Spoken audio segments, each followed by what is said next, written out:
കറുപ്പിനോട് രാമകൃഷ്ണനും വെറുപ്പാണോ? കാക്കയുടെ നിറം കണ്ടാൽ പെറ്റതള്ള സഹിക്കില്ല എന്നിങ്ങനെ നർത്തകി സത്യഭാമ നടത്തിയ അധിക്ഷേപത്തിന്റെ പേരിൽ പൊതുസമൂഹത്തിന്റെ പിന്തുണ നേടിയെടുത്ത RLV രാമകൃഷ്ണനും കറുപ്പിനോട് വെറുപ്പാണോ? വിവാദ പശ്ചാത്തലത്തിൽ വിദ്യാർത്ഥി യൂണിയന്റെ ക്ഷണപ്രകാരം കലാമണ്ഡലത്തിലെ കൂത്തമ്പലത്തിൽ രാമകൃഷ്ണൻ മോഹിനിയാട്ടം നടത്തിയത് മുഖം മുഴുവൻ വെളുപ്പിച്ചിട്ടായിരുന്നു. ഇതാണ് കറുപ്പിനെ അധിക്ഷേപിച്ചതിന്റെ പേരിൽ ജനപിന്തുണ തേടിയ രാമകൃഷ്ണനെ ചോദ്യം ചെയ്യാൻ ആളുകളെ പ്രേരിപ്പിച്ചത്. സോഷ്യൽ മീഡിയയിൽ രാമകൃഷ്ണനെ കൂത്തമ്പലത്തിൽ മോഹിനിയാട്ടം നടത്താൻ വഴിയൊരുക്കിയ വിദ്യാർത്ഥി യൂണിയനെ പ്രകീർത്തിക്കുന്നതിനൊപ്പം രാമകൃഷ്ണന്റെ ഇരട്ടത്താപ്പ് ചോദ്യം ചെയ്യപ്പെടുന്നുമുണ്ട്.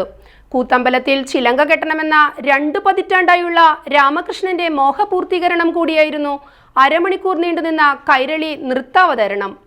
എന്നാൽ കറുപ്പിന്റെ പേരിൽ നീചമായ രീതിയിൽ അധിക്ഷേപത്തിനിരയായ രാമകൃഷ്ണൻ കറുപ്പിനെ മായ്ച്ചു കളയാതെ തന്നെ നൃത്താവതരണം നടത്തണമായിരുന്നുവെന്നാണ് സോഷ്യൽ മീഡിയയിലെ വിമർശനം. ആദ്യം വെളുക്കാൻ മുഖത്ത് വാരി തേച്ച ആ പുട്ടി കഴുകി കളഞ്ഞിട്ട് സംസാരിക്കൂ, എന്നാൽ അതിൽ ആത്മാർത്ഥതയുണ്ട്. ഇതെന്താണ്, കറുപ്പിനോട് രാമകൃഷ്ണനും വെറുപ്പാണോ? കറുപ്പ് വെളുപ്പിച്ചിട്ട് കറുപ്പിനു വേണ്ടി വാദിക്കുന്നു. മനസ്സിന്റെ കറുപ്പ് വെളുക്കാൻ ബുദ്ധിമുട്ടാണെന്ന് ഒരാൾ ഫേസ്ബുക്ക് കമന്റ് ബോക്സിൽ ചോദിക്കുന്നു. സത്യഭാമ അധിക്ഷേപിച്ചില്ലായിരുന്നെങ്കിൽ നിങ്ങളെ ആ 7 അയലത്ത് കയറ്റില്ലായിരുന്നു. ഇപ്പോൾ വലിയ ഡയലോഗ് അടിക്കുകയാണ്. ആ സ്ത്രീയോട് പോയി നന്ദി പറയൂ എന്നാണ് മറ്റൊരു കമന്റ്. രാമകൃഷ്ണൻ എന്തിനാണ് മുഖത്ത് ചായം തേച്ചത്? അന്തസ്സുള്ളവനാണെങ്കിൽ ചായം തേക്കാതെ നൃത്തം വെക്കണം. ഇതിപ്പോൾ സത്യഭാമ പറഞ്ഞതല്ലേ ശരി എന്നായി മറ്റൊരാൾ. സത്യഭാമയുടെ കൺസെപ്റ്റിലെ പൊന്നോമനായല്ലോ രാമകൃഷ്ണ എന്നാണ് ഒരാൾ പരിഹസിച്ചത്. അപ്പോ വെളുത്ത നിറവും സൗന്ദര്യവും ഉണ്ടെങ്കിലേ മോഹിനിയാട്ടത്തിലെ മോഹിനിയാകാൻ കഴിയൂവെന്ന് പറഞ്ഞ സത്യഭാമയുടെ അഭിപ്രായം ശരിയാണെന്ന് രാമകൃഷ്ണൻ തെളിയിച്ചിരിക്കുന്നു. വയനാട് പൂക്കോട് സർവകലാശാലയിലെ സിദ്ധാർത്ഥിന്റെ മരണവുമായി ബന്ധപ്പെട്ട് പ്രതിസ്ഥാനത്ത് നിൽക്കുന്ന SFIക്ക് മുഖം രക്ഷിക്കാൻ രാമകൃഷ്ണൻ അവസരമൊരുക്കുകയാണ് ചെയ്തതെന്നും വിമർശകർ ആഞ്ഞടിക്കുന്നു. കലാമണ്ഡലം സത്യഭാമ ഉയർത്തിവിട്ട വിവാദം ഏറ്റുപിടിച്ച RLV രാമകൃഷ്ണൻ അവസരോചിതമായി സ്വയം മാർക്കറ്റ് ചെയ്യുകയാണ് ഉണ്ടായത്. കലാഭവൻ മണിയുടെ സഹോദരൻ എന്ന നിലയിൽ പോലും വേണ്ടത്ര പിന്തുണ രാമകൃഷ്ണനെ കലാരംഗത്ത് നിന്ന് ലഭിക്കാതെ പോയിരുന്നു.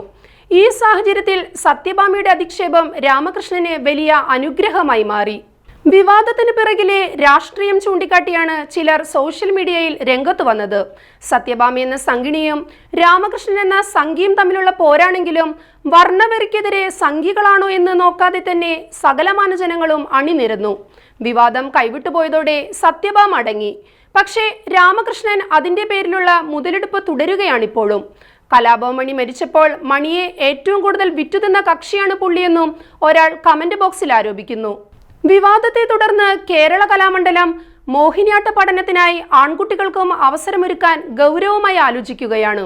സത്യഭാമ നടത്തിയ പരാമർശങ്ങളെ തുടർന്നുണ്ടായ വിവാദങ്ങളുടെയും വിവിധ മേഖലകളിൽ നിന്നുള്ള നിരന്തര ആവശ്യത്തിന്റെയും പശ്ചാത്തലത്തിലാണ് മോഹിനിയാട്ടത്തിന് ആൺകുട്ടികളുടെ പ്രവേശനം എന്ന തീരുമാനത്തിലേക്ക് ഭരണസമിതി എത്തുന്നത്.